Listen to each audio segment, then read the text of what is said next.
Саламатсыздар ма, құрметті студенттер мен тыңдаушылар. Мен Жұмабеков Марат Нұрметжанович, Тау-кен факультетінің пайдалы кен орындары қазба өндіру кафедрасының аға оқытушысымын. Сіздер онлайн курсқа қош келдіңіздер. Сіз бізге қосылғаныңызға қуаныштымыз.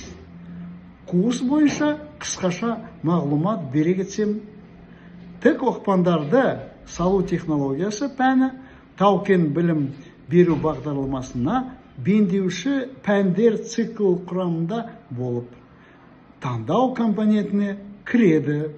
Олар жер асты жұмыстарындағы қауіпсіздікті қамтамасыз ету және тау-кен қазбаларының құрылыс технологиясы бойынша білім алады.